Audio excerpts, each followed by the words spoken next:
Hello friends, welcome to our channel ARRE Designer. First of all, இந்த video பார்த்துருக்க எல்லாருக்கும் thanks. நம்ம சேனலில் ஆரி ரிலேட்டட் வீடியோஸ் எல்லாம் போட போகிறோம். ஆரி ஒர்க், ப்ளவுஸ் டியூட்டோரியல், ஆரி டியூட்டோரியல் இந்த மாதிரி நிறைய வீடியோஸ் வரும். ஸோ எல்லா வீடியோஸும் பாருங்கள், உங்களுக்கு கண்டிப்பாக யூஸ்ஃபுல்லாக இருக்கும். ஓகே, ஸோ இப்போது இந்த வீடியோவோட மெயின் டாப்பிக்கு வருவோம். எந்த ஒரு விஷயமும் கற்றுக்கணுன்னா அதை பேசிக்கில் இருந்து கற்றுக்கணும். அப்போ தான் அதுக்கு ஒரு வேல்யூ இருக்கும், அதை ஈஸியாக கற்றுக்க முடியும், நம்ம எக்ஸ்பர்ட்டும் ஆக முடியும். இப்போது நாமளும் ஃபஸ்ட்டு பேசிக்கில் இருந்து தான் போக போகிறோம். ஸோ பேசிக்னால் நான் செயின் ஸ்டிச்சை மென்ஷன் பண்ணலை, நம்ம ஆரி ஹிஸ்ட்ரியில் இருந்து போக போகிறோம். அது எங்கேருந்து வந்ததுங்கிறத ஃபஸ்ட்டு தெரிஞ்சுப்போம். ஆரி எம்ப்ராய்டரினா என்னங்கிறத பற்றி பார்ப்போம். எம்ப்ராய்டரினா ஒரு நீட்லையும் த்ரெட்டையும் வச்சு ஒரு கிளாத்தை எப்படி அழகாக டெக்கரேட் பண்ணுறோங்கிறது தான் எம்ப்ராய்டரி.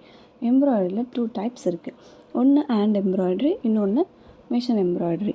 ஹேண்ட் எம்ப்ராய்டரியில் நிறைய டைப்ஸ் இருக்குது. அதில் ஒன்று தான் ஆரி எம்ப்ராய்டரி. இந்த நேம் எதுக்கு வந்துச்சுன்னு பார்த்திங்கன்னா, நம்ம யூஸ் பண்ணுற நீடு, இந்த நீடில் நேம் தான் ஆரி. இதோட ஒரு எண்டில் இந்த மாதிரி ஹூக் மாதிரி வளைஞ்சிருக்கும். இதை யூஸ் பண்ணி நம்ம எம்ப்ராய்டரி பண்ணுவோம். அதனால தான் இதுக்கு ஆரி எம்ப்ராய்டரி அப்படின்னு பேர் வந்துச்சு.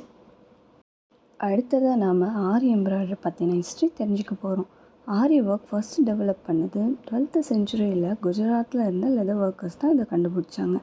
இப்போ கூட நீங்கள் செருப்பு தைக்கும்போது பார்த்திங்கன்னா அது ஆரி போடுற மெத்தடில் தான் இருக்கும். ஊசியை கொடுத்து செருப்போட அடியில் இருந்து தான் நூல் கொடுத்து ஸ்டிச் பண்ணுவாங்க. ஆரியும் அப்படி தான் போடுவோம். ஊசியை கிளாத்தில் இன்சர்ட் பண்ணி அடியிலேருந்து நூல் கொடுத்து மேலே எடுத்து கிளாத்தில் டிசைன் போடுவோம்.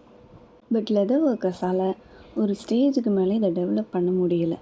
அப்போ தான் முகலாயர்களோட ஆட்சி வந்தது. முகல்ஸ் கலைநயத்துக்கு பேர் போனவங்க. ஃபார் எக்ஸாம்பிள் தாஜ்மஹால், அது 1632 கட்டினாங்க. இப்போ வரைக்குமே அதோட ஆர்கிடெக்சர் அவ்வளோ பிரபலமாக இருக்குது. அவங்க ட்ரெஸ்ஸுலையும் இந்த க்ரியேட்டிவிட்டியை காட்ட நினச்சாங்க. அதுக்கு அவங்க சூஸ் பண்ணது தான் ஆரி எம்ப்ராய்டரி. அவங்களோட மெட்டீரியல்ஸ் பார்த்திங்கன்னா பியூர் சில்க் ஆர் பியூர் காட்டனில் இருக்கும்.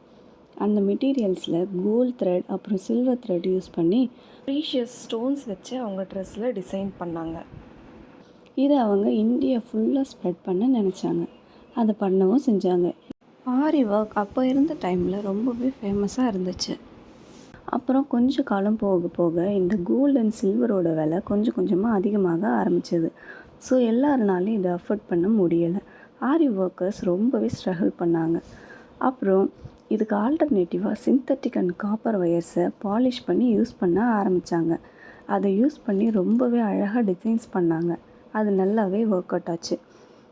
முகலாயர்கள் நினச்ச மாதிரியே இந்த ஆரி ஒர்க் இந்தியா ஃபுல்லாக ஸ்ப்ரெட் ஆச்சு. இப்போ கூட இந்த ஆரி ஒர்க் நம்ம மத்தியில் ஃபேமஸாக தான் இருக்குது. ஏதாவது ஃபங்க்ஷன் ஆர் மேரேஜ்னால் நம்ம ப்ளவுஸை ஆரி ஒர்க் பண்ணி போட்டுக்க ஆசைப்படுறோம். இந்த அளவுக்கு ஆரி பிரபலமானதுக்கு காரணம் முகலாயஸ் தான். Next topic aari work stages. இதை 2 கேட்டகரியாக பிரிக்கலாம். ஒன்று ட்ரெடிஷ்னல் ஸ்டேஜ், இன்னொன்று மாடர்ன் ஸ்டேஜ். ஃபர்ஸ்ட்லாம் ப்ளவுஸ், சுடிதார், லெஹங்கா இதில் தான் ஒர்க் பண்ணிகிட்டு இருந்தாங்க.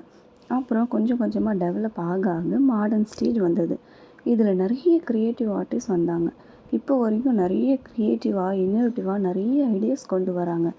இப்போ பார்த்திங்கன்னா ஆரியில் ஹிப்பெல், கம்மல், நெத்திச்சுட்டி, ஏன் கொலுசு வரைக்கும் கூட பண்ண முடியும்னு நிரூபிச்சிருக்காங்க. ஸோ ஆரியை பொறுத்த வரைக்கும் க்ரியேட்டிவிட்டி தான் ரொம்ப இம்பார்ட்டன்ட். இந்த வீடியோ உங்களுக்கு யூஸ்ஃபுல்லாக இருந்திருக்கும்னு நம்புகிறேன். நெக்ஸ்ட் வீடியோவில் பார்க்கலாம். தேங்க்யூ.